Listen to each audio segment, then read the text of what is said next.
마가복음 14장 66절에서 72절까지 말씀입니다. 오늘 본문 말씀은 베드로가 예수님을 3번 부인하는 내용을 담고 있습니다. 워낙 익숙한 본문입니다. 그리고 고난주간이 되면 항상 이 사복음서를 중심으로 보기 때문에 베드로의 부인은 1년에 적어도 한 번, 우리가 성경을 또 일독을 한다면 적어도 2번, 또 우리가 말씀을 복음서를 중심으로 많이 읽다 보면 수차례 만나게 되는 것이 오늘 본문입니다. 그리고 우리는 생각합니다. 예수님을 부인하지 말자. 고난주간에는 더 다짐하게 되죠. 맞는 적용이고요.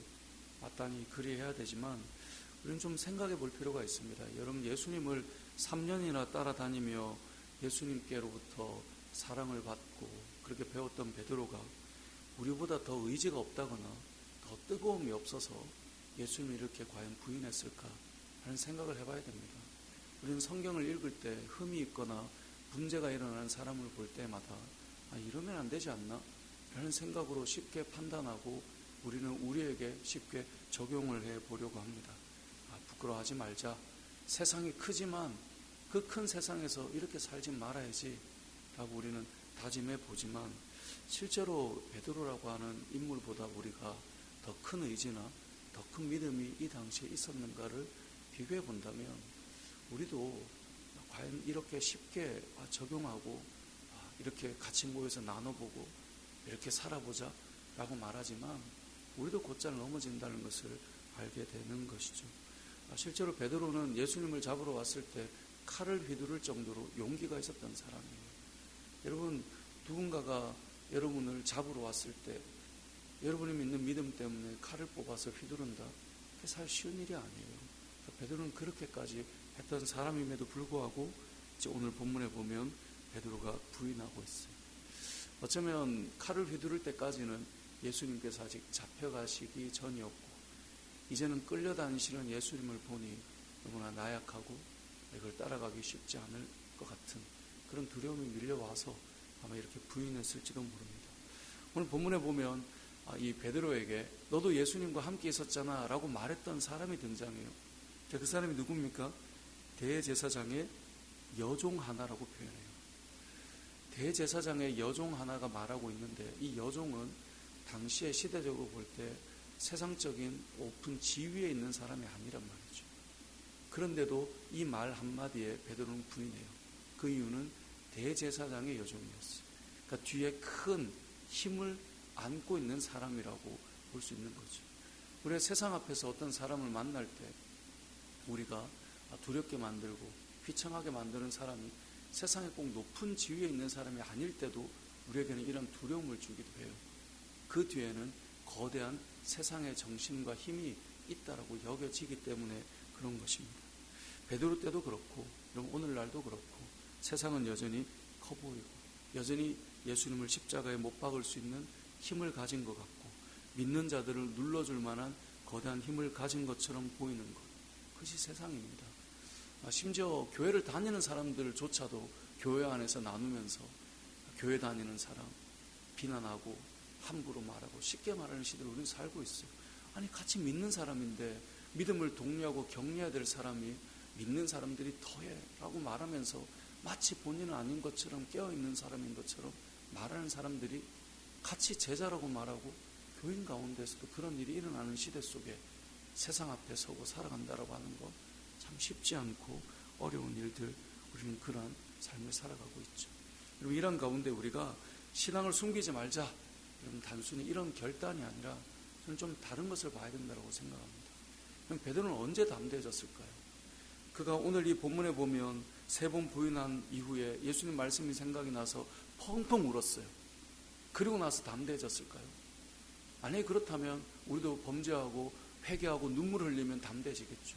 근데 베드로는 이러한 펑펑 눈물을 흘린 사건 이후에도 예수님께 더 가까이 나아가기 위해 몸부림친 게 아니라 나는 고기 잡으러 가야 되겠다.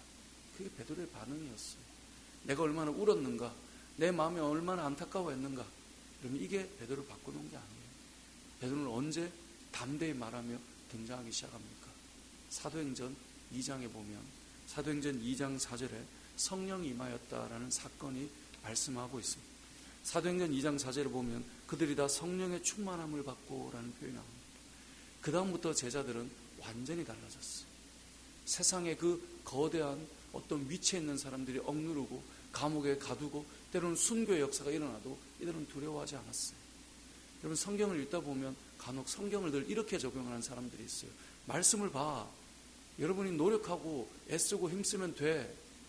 여러분 이렇게 말하지만 실제로 세상은 우리의 노력으로 이길 수 있는 그러한 곳이 아니라는 것을 우리는 기억해야 돼요. 사람들이 각자 살아가는 세상이 조금씩 달라요. 살아가는 세상이 다르기 때문에 살아가는 세상을 쉽게 말하는 사람들도 있어요. 제가 청년들을 예전에 사회 갈 때 청년들이 제일 많이 고민하는 것이 직장 생활이거든요. 직장을 들어갔는데 이게 너무 만만하지 않은 거예요. 그리고 직장 생활이 여러분 한번 들어가면 평생 다닐 수 있는 직장이 있나요? 그런 곳이 없잖아요. 그래서 제가 부목사 때 제가 사역을 하면서 제일 제일은 아니지만 제 마음에 늘 부담감이 있는 것이 이 교회 사역은 항상 목사님께서 오늘까지만 사역해라. 그럼 그냥 끝인 거예요. 왜 그만을 해야 되는지, 어떤 것 때문에 그런지 그런 건 알 필요도 없고 이유도 없어요. 때로는 이유가 있지만 때로는 내 마음에 합당치 않기도 해요. 제가 잘 아는 후배 목사님은 사역지를 결정하고 이사를 했어요. 이제 전세 계약을 하고 2년 계약을 하고 전세 대출까지 했어요. 3개월 만에 나가라는 거예요. 제가 볼 때는 저걸로 나갈 만한가? 어떻게 나가라는데 나가는 거예요. 열심히 최선을 다해서 새벽부터 밤까지 다 사역을 해요. 여러 사람들이 목회자에 대한 여러 일에 대한 평가들을 하지만 그렇게 해도 6개월 이후에 오늘까지 요렇게까지만 하자. 그만하시죠. 그럼 그만하는 거예요. 직장을 다니는 청년들이 직장에 대한 고민들을 하고 그들이 사는 세상에 대한 이야기를 들을 때 세상은 사실 너무나 커요. 왜냐하면 여기까지 하자. 그 다음 뭐라고 말하겠어요, 이 친구들이. 할 수 있는 것이 물론 제도적으로 뭘 좀 꿈틀할 수 있는 건 있지만 할 수 있는 것이 세상은 너무나 커 보이는 거예요. 그 앞에서 우리는 말해요. 야, 그 앞에 담대히 말해. 너가 좀 더 눈물을 흘리며 예수님께 나아가봐. 그 친구들에게 말하기에는 세상이 너무나 큰 거예요. 우리가 말하는 의지, 결단, 살아가는 세상이 다르기 때문에 너무나 신앙을 쉽게 말하는 사람들이 있어요. 그런데 우리가 말하는 세상은 베드로가 지금 경험하고 있는 세상은 너무나 쉽지 않아요. 목숨이 위태로워요. 여러분 살면서 모았던 돈이 다 날아가요. 내가 모았던 돈이 다 없어져요. 내가 그렇게 살았던 건강을 다 해쳐요. 그럼 예수를 믿는다는 것이 사실 그런 의미거든요. 그런 믿음의 걸음들에 대한 우리가 겪는 세상은 너무나 다르게 따뜻하고 온화한 그림을 그려놓고 살아가는 것이죠. 여기에서 필요한 것은 의지가 아닙니다. 성경에서 말할 때 너가 좀 더 열심히 하면 믿음이 자랄 수 있어. 그건 부차적인 문제예요. 물론 그것이 필요 없다는 게 아니라 더 중요한 것은 우리에게는 성령이 임하는 사건이 필요해요. 베드로에게는 성령이 임하기 전과 임한 후가 그의 삶이 완전히 달라져요. 우리는 이 본문 하나를 가지고 적용하다 보면 더 울어야 되는구나. 아니면 더 결심해야 되는구나. 이 정도를 생각하지만 결심으로 부딪히기에는 세상은 너무나 크고 내 인생에 한 걸음 내딛는 것도 쉽지가 않단 말이죠. 우리에게 필요한 것은 무엇인가? 사도행전 2장 이후로 담대히 변화되었던 그 베드로를 생각해 본다면 그럼 우리에게 필요한 것은 성령께서 우리 안에 부어지는 시간이 필요하다는 것입니다. 하나님으로 충만하지 않고 믿음의 걸음을 걸을 수 있는가? 그건 불가능해요. 자기 열심으로 살아가는 사람은 언젠가는 한계가 와요. 내 힘으로는 더 하나님 앞에 못하고 살겠는 거예요. 더 내 삶을 주를 위해 살아가기는 어려운 거예요. 그 사람의 노력과 의지만큼 거기까지 간 것도 훌륭하지만 우리는 성령께서 내 안에 부어지는 일이 없이는 불가능하다는 것을 꼭 기억해야 돼요. 그래서 제가 오늘 이 말씀을 곰곰이 묵상하면서 그런 생각이 들었어요. 우리에게 필요한 것은 무엇일까? 이 거대한 세상 앞에 여러분 왜 용기를 내지 못하십니까?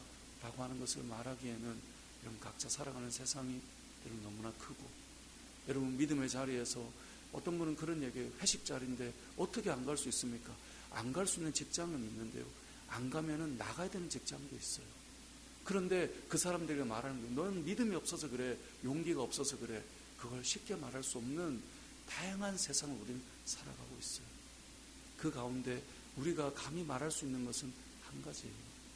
우리가 더 의지를 가지라가 아니라 성령께서 여러분을 만지시고 성령께서 인도해 가시는 그 용기와 그 한 걸음 한 걸음을 살아낼 충만함이 우리에게 필요한 것이죠. 오늘 본문의 말씀을 우리가 적용할 때 저는 이렇게 생각하면 좋겠습니다. 성경은 하나님께서 우리에게 말씀하십니다. 성령이 임하여야 된다.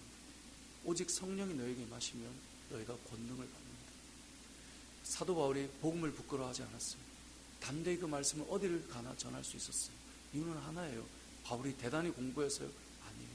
성령이 충만했기 때문에 그렇습니다.